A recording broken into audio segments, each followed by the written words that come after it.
Quelle est la sagesse d'un destin qui fait mal?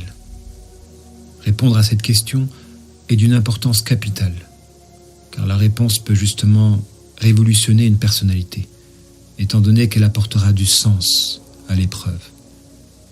Sens sans lequel il n'est pas possible de patienter. J'avoue que cette question me laisse figé. Je suis devant mon PC à attendre qu'une inspiration m'illumine la poitrine.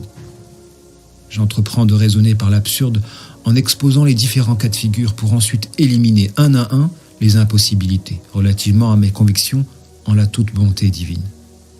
S'il est écrit que je souffre pour me rendre meilleur, alors n'y a-t-il pas une voie plus douce que l'épreuve pour atteindre cette fin?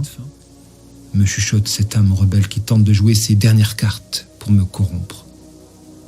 C'est à ce moment que me revient à l'esprit cette parole de l'imam Shafi'i, rahmatullah alayhi, à propos de la question: quel est le meilleur moment pour invoquer Allah Ta'ala, durant l'épreuve ou durant la période de stabilité spirituelle? Et l'imam de répondre: on ne peut pas se consolider dans la foi si ce n'est en passant par l'épreuve.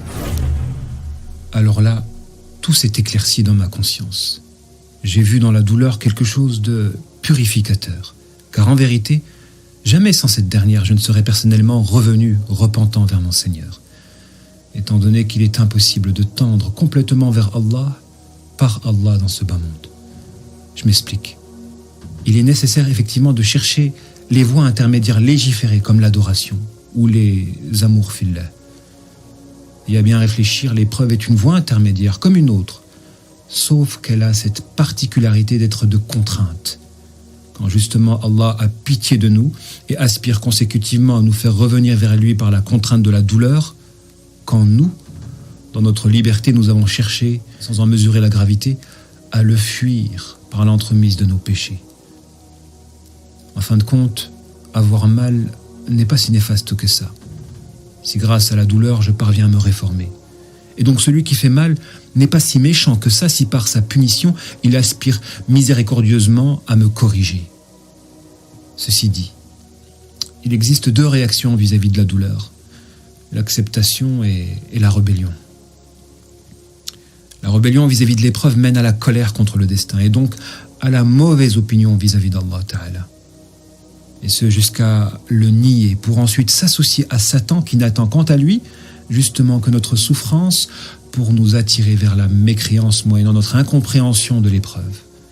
Chercher à comprendre la douleur s'avère par déduction fondamentale pour celui qui aspire à ne pas sombrer dans l'un des pièges du diable, pouvant mener à gâcher toute une vie, toute une destinée, toute une éternité.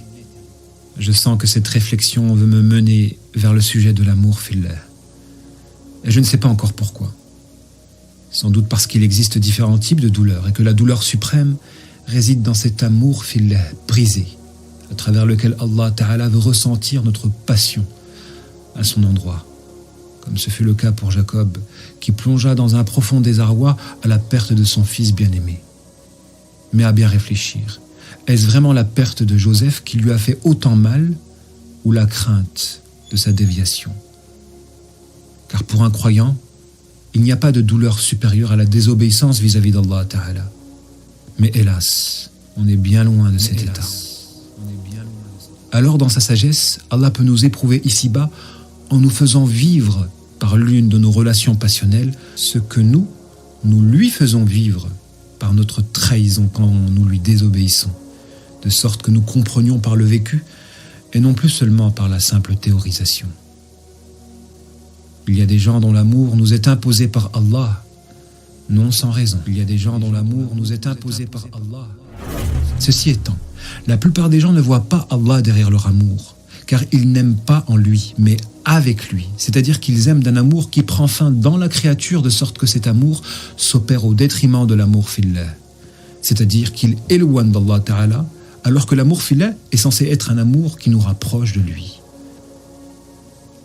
En définitive, même si l'amour est commun aux deux situations diamétrales que sont l'amour fillah ou l'amour ma'Allah, tout est une question de représentation mentale. Si nous tenons à les différencier, car il y a ceux qui parviennent effectivement à voir Allah derrière la création pour n'aimer consécutivement qu'en lui, et il y a ces autres qui malheureusement ne verront pas Allah et qui par conséquent souffriront de la frustration de poursuivre des ombres qu'ils ne parviendront jamais à saisir de leurs propres mains.